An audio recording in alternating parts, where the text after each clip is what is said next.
Vasco ബ്ലോഗ്സിൻ്റെ പുതിയൊരു വീഡിയോയിലേക്ക് എല്ലാവർക്കും സ്വാഗതം. ഇന്ന് നമ്മൾ വളരെ രുചികരമായിട്ടുള്ള നോർത്ത് ഇന്ത്യൻ ഡിഷായിട്ടുള്ള ബട്ടർ ചിക്കനാണ് തയ്യാറാക്കാൻ പോകുന്നത്.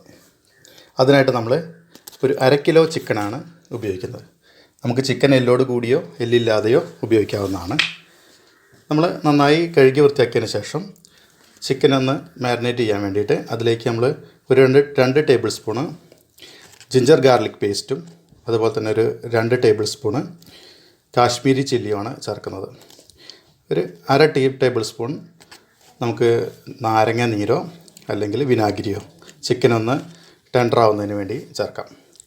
ഏകദേശം ഒരു 3/4 ടീസ്പൂൺ മുതൽ 1 ടീസ്പൂൺ വരെ ഉപ്പും ചേർത്തുകൊണ്ട് നന്നായിട്ടൊന്ന് മിക്സ് ചെയ്ത് യോജിപ്പിക്കുക. എന്നിട്ട് നമ്മൾ ഏകദേശം ഒരു അരമണിക്കൂർ സമയം ഒന്ന് റെസ്റ്റ് ചെയ്യാൻ വേണ്ടി വയ്ക്കുക.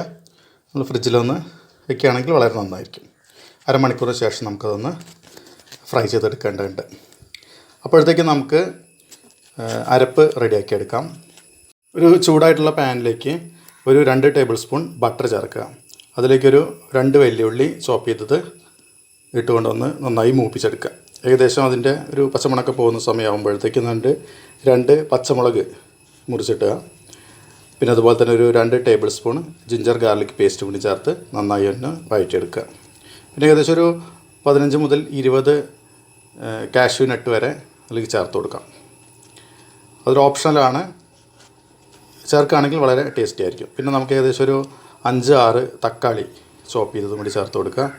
ഒരു 2 ടേബിൾ സ്പൂൺ വരെ ജിഞ്ചർ ഗാർലിക് പേസ്റ്റും കൂടി ചേർത്ത് നന്നായി ഒന്ന് ഇളക്കി കൊടുക്കുക. പിന്നെ അതിലേക്ക് നമുക്ക് മസാലപ്പൊടികൾ നമ്മളിവിടെ ചേർക്കുന്നത് കാശ്മീരി ചില്ലിയാണ്. ഒരു 2 ടേബിൾ സ്പൂൺ കാശ്മീരി ചില്ലി. നമുക്ക് ഈ കറിക്ക് നല്ലൊരു കളർ കിട്ടാൻ വേണ്ടിയിട്ട് ഒരു 2 ടേബിൾ സ്പൂൺ കാശ്മീരി ചില്ലിയാണ് ചേർക്കുന്നത്. പിന്നെ അതിലേക്കൊരു 1/2 ടീസ്പൂൺ ഗരം മസാലയും കൂടി ചേർത്ത് നന്നായി ഒന്ന് വഴറ്റി കൊടുക്കുക. പിന്നെ ഒരു 1/2 ടീസ്പൂൺ വിനെഗറും കൂടി ഒന്ന് ചേർത്ത് കൊടുക്കണം. പിന്നെ ഏകദേശം ഒരു 2 ടീസ്പൂൺ വരെ ഉപ്പും കൂടി ചേർത്ത് നന്നായി ഒന്ന് ഇളക്കി യോജിപ്പിച്ച് കൊടുക്കുക. പിന്നെ അതിലേക്ക് നമുക്ക് ഏകദേശം ഒരു 2 കപ്പ് വരെ ചൂടുവെള്ളം ചേർത്തുകൊണ്ട് വെള്ളം നന്നായി ഒന്ന് കറി തിളപ്പിക്കുക. ഏകദേശം ഒരു 15 മിനിറ്റ് സമയം വരെ നമുക്കൊന്ന് അടച്ച് നന്നായി വേവിക്കുക. നമ്മളെ എല്ലാ ഉള്ളിയും അതുപോലെ തന്നെ തക്കാളിയൊക്കെ തന്നെ ഒന്ന് വെന്ത് കിട്ടാൻ വേണ്ടി ഒരു 15 മിനിറ്റ് സമയത്തോളം നമ്മൾ നന്നായി ഒന്ന് വേവിച്ചെടുക്കുക. പിന്നെ അത് ചൂടാറിക്കഴിഞ്ഞാൽ നമുക്കൊന്ന് മിക്സിയിൽ നന്നായി അരച്ചെടുക്കണം. പിന്നെ നമ്മൾ ചിക്കൻ വറുത്തെടുക്കാൻ വേണ്ടിയിട്ട് നമ്മൾ 2-3 ടേബിൾ സ്പൂൺ ബട്ടർ ചൂടായിട്ടുള്ളൊരു പാനിലേക്ക് എടുത്തിട്ട് നമ്മുടെ നേരത്തെ മാരിനേറ്റ് ചെയ്ത് വെച്ചിട്ടുള്ള ചിക്കനെല്ലാം തന്നെ ഒന്ന് വറുത്തെടുക്കണം. ഏകദേശം ഒരു 3/4 വേവാകത്തക്ക രീതിയിലേക്ക് ഒന്ന് വേവിച്ചെടുത്താൽ മതി. വല്ലാണ്ട് മുരിയേണ്ട ആവശ്യമൊന്നും വരുന്നില്ല. എല്ലാ ചിക്കനും നമ്മളൊന്ന് വറുത്തെടുത്തതിന് ശേഷം നമ്മൾ നേരത്തെ അരച്ച് വെച്ചിട്ടുള്ള അരപ്പ് ഒരു ചൂടായിട്ടുള്ള പാനിലേക്ക് ഒഴിച്ച് നന്നായി നമ്മൾ മിക്സിയിലടിച്ച ജാറിലേക്ക് കുറച്ചുകൂടി വെള്ളം ഒഴിച്ച് നന്നായി ഒന്ന് അതിലേക്ക് ഒഴിച്ചെടുക്കുക. എന്നിട്ട് നമ്മളൊന്ന് തിളപ്പിക്കണം.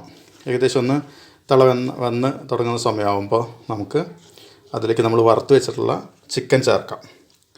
ചിക്കൻ ചേർത്തതിന് ശേഷം നമ്മൾ ഒരു 10-15 മിനിറ്റ് സമയം ഒന്ന് വേവിക്കണം, ഒന്ന് തിളപ്പിക്കുക. അപ്പോൾ അതിലേക്ക് നമ്മൾ ഒരു 2 ടേബിൾ സ്പൂൺ വരെ നമുക്ക് ടൊമാറ്റോ സോസ് ഈ സമയത്തൊന്ന് ചേർത്ത് കൊടുക്കാം. എന്നിട്ട് നന്നായി ഒന്ന് തിളപ്പിക്കുക. പിന്നെ നമുക്കതിലേക്ക് ഫ്രഷ് ക്രീം ഏകദേശം ഒരു 1/4 കപ്പ് മുതൽ 1/2 കപ്പ് വരെ ഫ്രഷ് ക്രീം ചേർത്ത് കൊടുക്കാവുന്നതാണ്. നമ്മൾ ആവശ്യത്തിനനുസരിച്ച് ഫ്രഷ് ക്രീം ചേർത്ത് നന്നായി ഒന്ന് ഇളക്കി കൊടുക്കുക. ഏകദേശം അത് ചിക്കനൊക്കെ ഒന്ന് വേവായതിന് ശേഷം അവസാനത്തേക്കാണ് നമ്മൾ ഫ്രഷ് ക്രീം ചേർത്ത് കൊടുക്കേണ്ടത്. ഫ്രഷ് ക്രീം ചേർത്ത് കഴിഞ്ഞാൽ പിന്നെ വല്ലാണ്ട് നമ്മൾ തിളപ്പിക്കാൻ പാടില്ല. പിന്നെ നമുക്ക് കറിക്ക് പിന്നെ നമ്മൾ ബട്ടർ ചിക്കനിൽ ഏകദേശം ഒരു മധുരം ഉണ്ടാവും. അപ്പോൾ മധുരം ഉണ്ടാക്കാൻ വേണ്ടിയിട്ട് നമ്മൾ ഏകദേശം ഒരു 1-2 ടേബിൾ സ്പൂൺ വരെ പഞ്ചസാര ചേർത്ത് കൊടുക്കാം. നമുക്ക് മധുരത്തിന് അനുസരിച്ചിട്ട് ആവശ്യമെങ്കിൽ കൂടുതൽ ചേർക്കാം. പിന്നെ അതുപോലെ തന്നെ ഉപ്പ് ആവശ്യമെങ്കിൽ നമ്മൾ കുറച്ചുകൂടി ഒന്ന് ചേർത്ത് കൊടുക്കാം.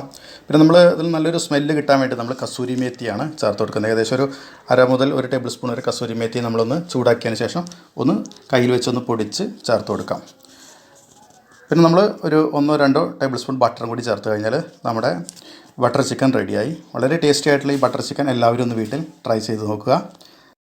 ഒരു വീഡിയോ ഇഷ്ടപ്പെട്ടാൽ ലൈക്ക് ചെയ്ത് സപ്പോർട്ട് ചെയ്യുക. അതുപോലെ തന്നെ സബ്സ്ക്രൈബ് ചെയ്ത് സപ്പോർട്ട് ചെയ്യുക. താങ്ക്